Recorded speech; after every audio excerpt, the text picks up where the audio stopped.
Todos están obsesionados conmigo. Capítulo 7. Mamá.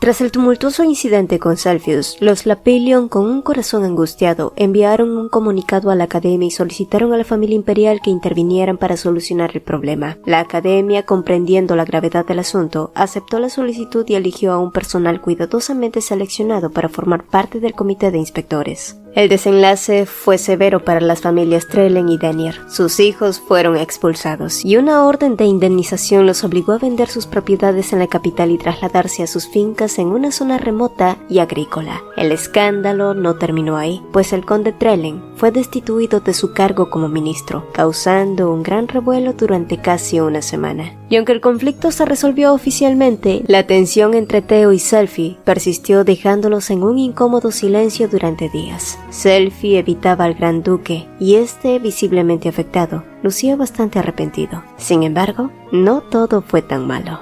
A pesar del acoso que Selphie había sufrido, hubo alguien que decidió defenderlo. Este pequeño héroe resultó ser el hijo del secretario imperial y la administradora de la Academia de Elfonis, y que además conocía detalles que Celsius ignoraba por completo. Si bien era cierto, la gran duquesa había hecho un gran esfuerzo reuniéndose con el comité, también era verdad que el gran duque Lapillion había visitado las oficinas del magistrado a cada hora para presionarlos al respecto, y solo padres con gran devoción y profundamente preocupados eran capaces de eso. Celsius, quien había perdido la fe en el concepto de familia, empezó a cambiar su opinión lentamente. Después del incidente, los duques lo recogían todos los días en la academia, e incluso el duque, que parecía lucir incómodo, intentaba iniciar conversaciones con él. Y aunque al principio esto aumentaba su nerviosismo, poco a poco el dolor en su corazón comenzó a alivianarse, siendo reemplazado por un sentimiento nuevo y liberador. ¿Era esto lo que llamaban confianza?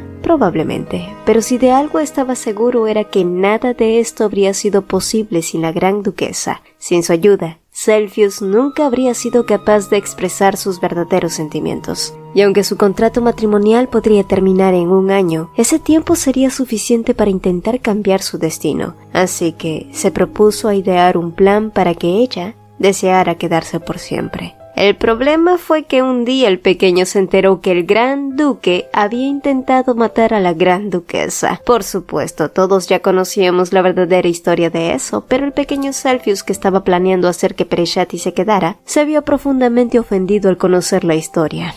¿Cómo podría convencer a la gran duquesa de quedarse si su marido había cometido un acto tan brutal? Era un asesino en primer grado, por Dios. Y desde ese día, Selphie se volvió extremadamente protector, no solo con Pereshati, sino también con Islet. Pero a pesar de que el niño se mostró muy enojado al respecto, Terdeo, por otro lado, parecía casi complacido con esa ira dirigida hacia él. Y no porque disfrutara del enfado de Celsius, sino porque prefería ver al niño expresando sus verdaderos sentimientos en lugar de reprimirlos. En los últimos meses, Pereshati, después de pasar más tiempo con Theo, había aprendido a leer mejor sus expresiones. Así que, al verlo esbozar un amago de sonrisa, comprendió que, de algún modo, eso era una señal positiva.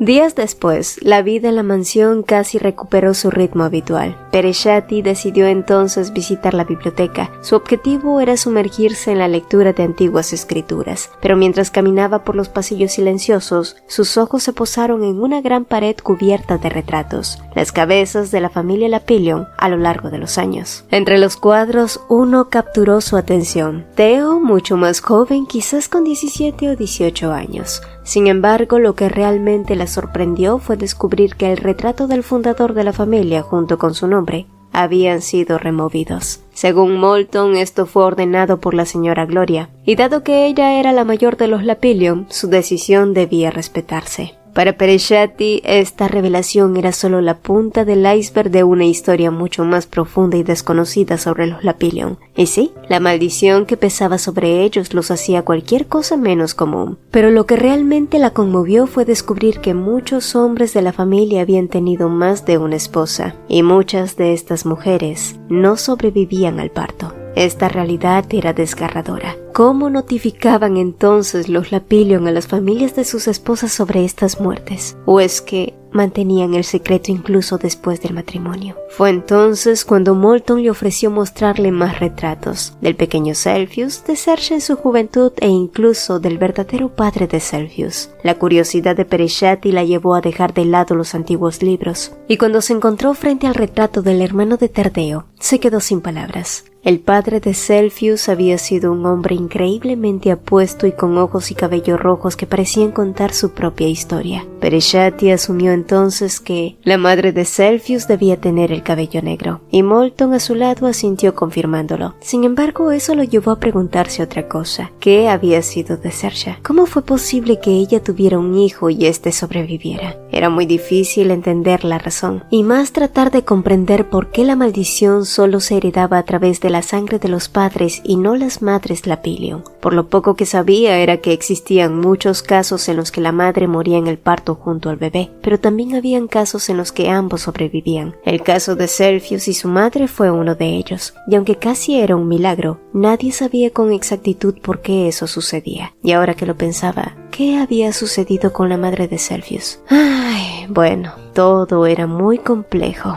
Mucho más tarde, tras sumergirse en las historias antiguas y perder la noción del tiempo, Peresciati regresó a su habitación. Estaba agotada y al entrar a oscuras no se dio cuenta de la presencia de alguien más hasta que vio a Tardeo a corta distancia mirándola con la misma expresión de asombro. Sorprendida, retrocedió por instinto. Su movimiento brusco la hizo tambalearse peligrosamente hacia atrás, pero Teo, con reflejos rápidos, la atrapó por la tela de su bata, evitando que cayera. Sin embargo, el tirón improvisado hizo que la tela de su camisón se deslizara, dejando su hombro descubierto, y ¡qué vergüenza! ¡Ay, lo siento y gracias!, murmuró Peresciati, recordando que ella misma había ofrecido compartir la cama con Teo, ya que el colchón era lo suficientemente grande para los dos. Poco después observó con preocupación cómo Teo se retiraba de la habitación. No había querido reaccionar de forma exagerada ni que él se marchara como si lo hubiera echado, pero para su sorpresa, Teo regresó minutos después con una bolsa caliente para su vientre. Peresciati estaba en esos días del mes, y aunque ya había hablado con el doctor sobre ello, al parecer este también había informado a su esposo. El doctor dijo que esto podía funcionar para el dolor. Te ves cansada. Deberías dormir ahora, le dijo Teo con suavidad. A la luz tenue de las velas, su rostro se iluminó y Peresciati no pudo evitar pensar en lo guapo que era Tardeo Lapillion.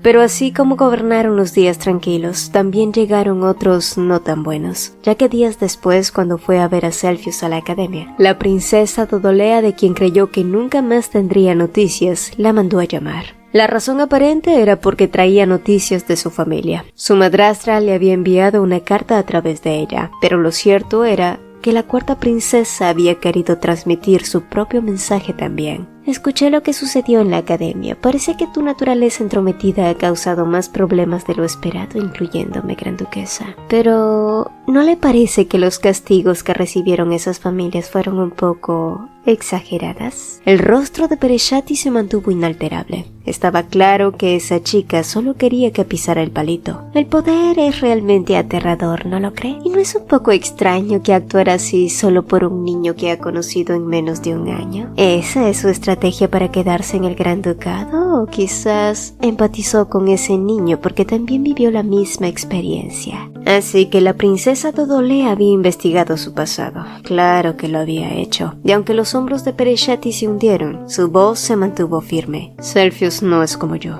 Ay, por Dios, está claro que sus situaciones son diferentes, pero después de todo, ambos fueron abandonados por sus propias madres y sus padres, bueno, que Dios los tenga en su gloria. Peresciati parpadeó como si recordara algo que Moulton le había dicho acerca de la madre de Celsius. Era verdad. Su madre biológica se había marchado sin nunca mirar atrás, tal como había sucedido con ella, pero eso no significaba que él estuviera solo nunca más. Mi esposo tomó a Celsius como su propio hijo. ¿Entonces dices que tú serás su madre?, preguntó la princesa. Mirándola directamente a los ojos, Peresciati nunca dudó cuando dijo: así es. No veo por qué no puedo serlo. Perdone que discrepe contigo, pero ¿cómo piensas hacer eso después de que te divorcies? Solo digo esto por tu bien. Le agradezco profundamente, Su Alteza, pero nadie mejor que yo sabe lo que es mejor para mí. Y ahora, si me disculpa, debo irme a ver a mi hijo. Peresciati se disculpó con una reverencia y salió apresuradamente. Pero al abrir la puerta, se encontró inesperadamente con Celsius, que estaba allí aguardando. ¿cuánto habría escuchado de su conversación con la cuarta princesa? Bueno, sin duda Celsius había escuchado su última frase, pues momentos después, cuando estuvieron a solas, él le preguntó con una mezcla de esperanza y temor en sus ojos: ¿de verdad serás mi madre, su gracia? Pereshati, temerosa de haber herido sus sentimientos, se agachó para mirarlo a los ojos, buscando las palabras adecuadas para explicarle que jamás pretendió reemplazarla a su madre. Sin embargo, el pequeño la interrumpió con una rapidez que sorprendió. En realidad, cuando lo escuché me emocioné mucho, dijo él, con sus mejillas sonrojadas por la emoción, tomando la mano de Pereshati entre las suyas, y entonces agregó con voz llena de ilusión: sé que es mucho pedir, pero ¿puedo llamarte mamá mientras estés con nosotros? Las ramas de los árboles se mecían suavemente a su alrededor, como si el mismo bosque compartiera la emoción del momento, y ante aquella inocente y sincera petición, Pereshati sintió su corazón derretirse y simplemente no pudo negarse. Minutos después, ambos se encontraron con Tardeo, quien había llegado para recogerlos. Al ver al gran duque allí, el enojo que Celsius pudo sentir antes se fue disipando. Y entonces lo sorprendió a ambos, excusándose que en esta ocasión quería regresar a casa solo, así que tomaría uno de los carruajes mientras los duques tomaban el que quedaba libre. Sin embargo, antes de marcharse, el pequeño se giró y soltó: te veré en la mansión, mamá. Los ojos de Tardeo se abrieron como platos, mientras que Pereshati se preguntaba qué había llevado a Celsius a tomar esa decisión. ¿Seguiría enojado con Tardeo? Mamá. Ay, cierto, tenía que explicarle a Theo sobre su conversación con la cuarta princesa y lo de Celsius. Vamos, te lo explicaré de camino a casa. Para cuando Pereshati terminó de explicarle, era evidente que Tardeo se sentía en conflicto, pero tampoco se opuso dadas las circunstancias, lo cual fue un alivio. Por otro lado, ¿por qué se había olvidado de tirar la carta que la princesa le había entregado? Y movida por su curiosidad, Pereshati abrió la carta con la intención de leer su contenido y tirarlo. Pero al desplegar la hoja, sus ojos se abrieron en sorpresa. Al notar su gesto, Theo le preguntó qué ocurría. Entonces Pereshati le explicó que la cuarta princesa le había entregado antes una carta. Al escucharla, Theo le pidió esta misma para echarle un vistazo, pero todo lo que vio en el papel fue una serie de garabatos sin sentidos. Cansado de eso, Tardeo arrugó el papel y lo tiró fuera del carruaje, para luego girarse hacia Pereshati y decirle: si vuelves a recibir algo parecido, tíralo directamente. No importa el estatus de quien provenga, la princesa no es alguien de fiar, así que ten cuidado con ella. Y mientras Theo le daba esas instrucciones, Pereshati vio consternada cómo él se quitaba los guantes y se colocaba unos nuevos. Solo bastaba para ver lo incómodo que Theo se sentía. ¿Era posible que él hubiera recibido el mismo tipo de cartas antes? Pero, ¿por qué la cuarta princesa estaba tan obsesionada con el duque? ¿Y cómo es que había llegado a conocerlo? No hacía mucho ella debía haberse curado de su enfermedad, así que ¿cuándo tuvo tiempo para conocerlo? ¿O es que fue amor a primera vista? De cualquier modo, aún debía resolver otros asuntos que le concernían. El asunto con Selfie era uno de ellos. ¿Cómo les explicaría a los demás que ahora él la llamaría mamá? Bueno, no fue necesario, ya que Celsius se había encargado de eso, y por supuesto todos estuvieron muy sorprendidos inicialmente, pero después de meditarlo un poco, ¿no sería eso un buen plan para hacer que la gran duquesa se quedara allí para siempre? Y así, una semana pasó, y Pereshati por fin empezaba a acostumbrarse a que Celsius la llamara mamá. También fue extraño que de pronto los sirvientes fueran excesivamente amables con ella. ¿Qué estaba sucediendo? Pero entonces un día, noticias inesperadas llegaron a la mansión. Su tío había llegado a verla, y la información que trajo consigo no fueron nada alentadoras. Su tío se había encontrado de casualidad con uno de los sirvientes que había servido por años a su padre. También había sido el mismo que lo vio con vida por última vez, pues resultó que días antes el hombre se había mostrado muy incómodo cuando lo vio, pero fue pasada la noche que llegó a verlo para contarle algo muy extraño. Su padre había sido un hombre que padecía una enfermedad del corazón, así que un doctor privado siempre residía en la casa, y en caso de que algo sucediera, siempre había un sirviente que hacía guardia fuera de su habitación a la espera de que sonara la campanilla. Sin embargo, aquella noche, el sirviente de turno había estado demasiado cansado y la condesa Sahar le permitió tomar un descanso, pero cuando éste volvió, el conde ya estaba muerto. Todo el mundo había asumido que finalmente sus dolencias lo habían alcanzado, ya que era una enfermedad de hacía años, pero días antes de que feneciera, dijeron que la habían escuchado discutir con la condesa, e incluso la noche que murió, había tenido una larga conversación con ella. Todo había sido muy sospechoso, pero nunca se encontró rastros de envenenamiento en su cuerpo, y todo quedó sepultado. O así fue, hasta que en la investigación de Tardeo se reveló un último grupo de personas que habían adquirido la sangre de los Lapillion, y entre los registros figuraba el nombre de su madrastra, Lilian Sahard. Su padre no había muerto a causa de su enfermedad.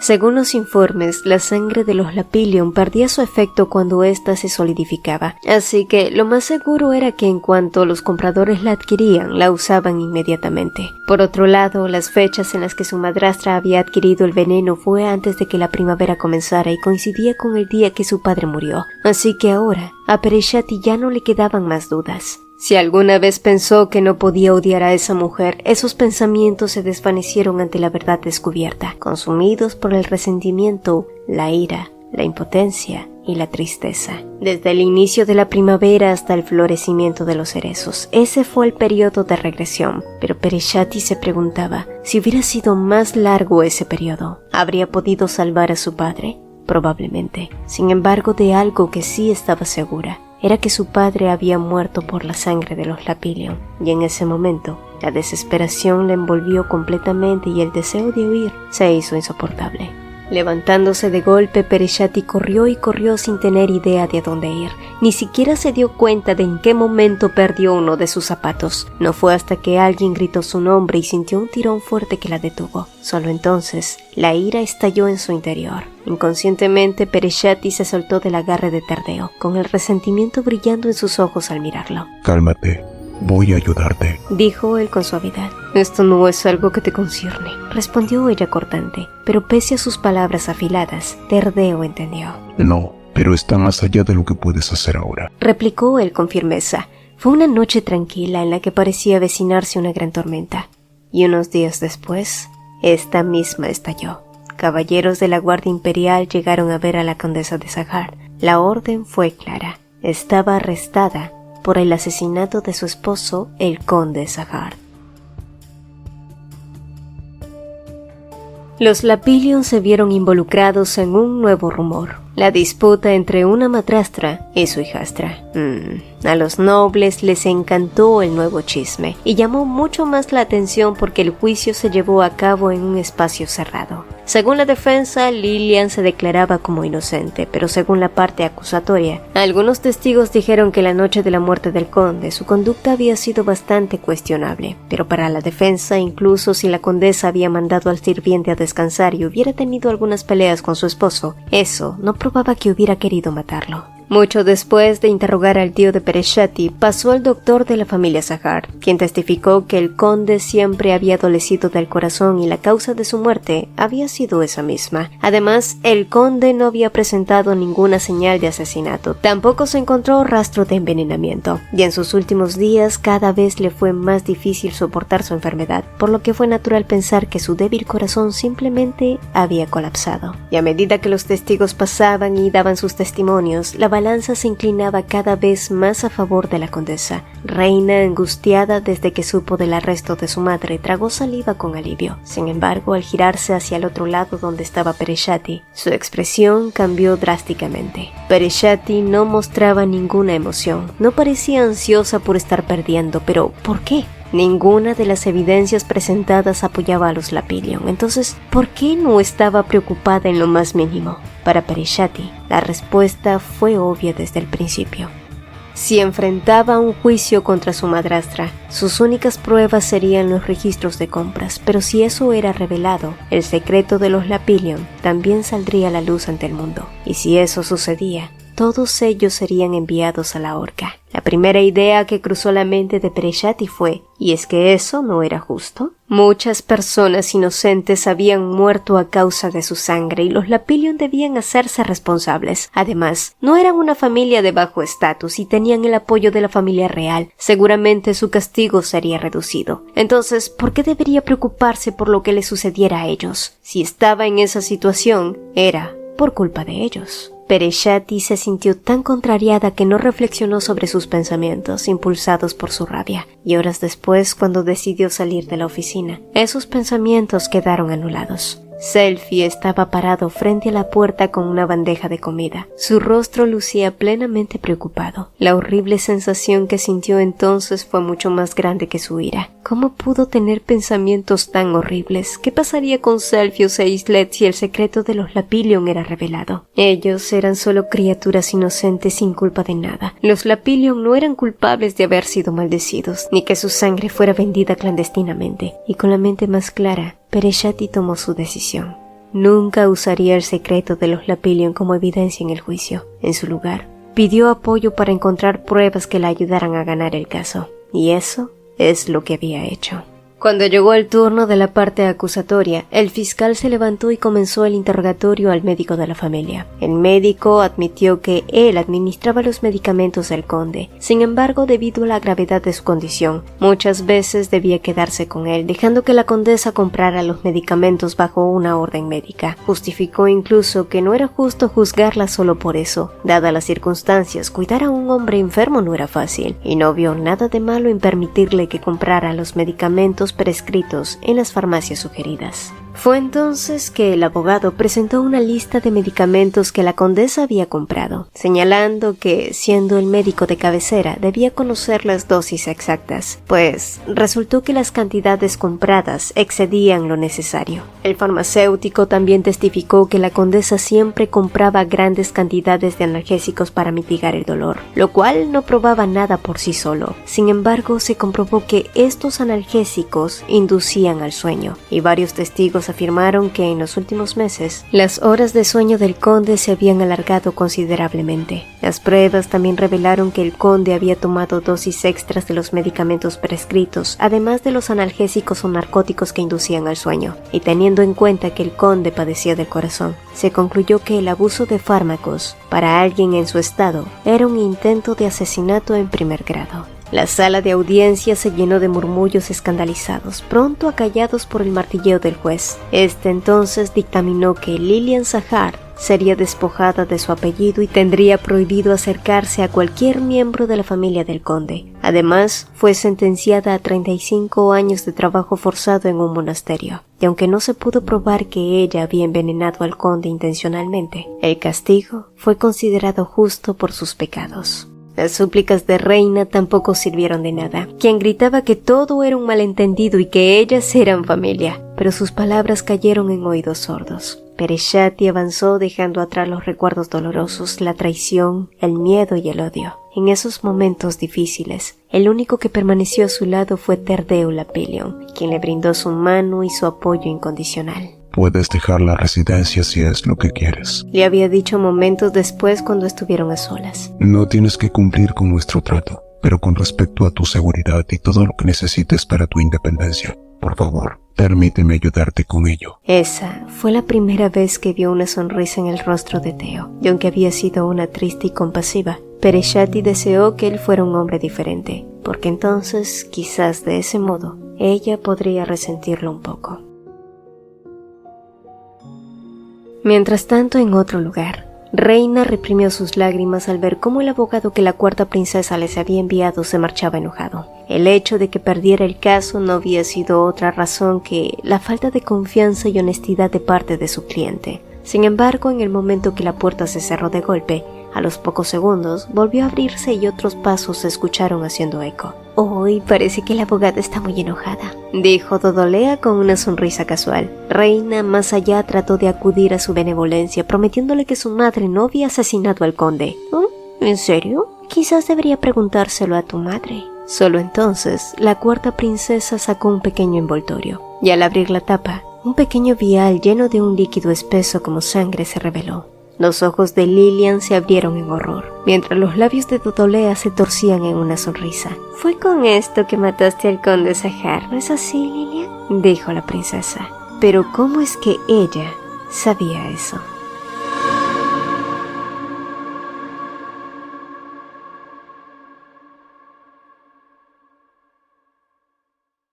Si el video te gustó, apreciaríamos 2 cositas. Regálanos un like y coméntanos qué te pareció. Nos encanta leerlos. Mi nombre es Cecilia y nos vemos en un próximo video.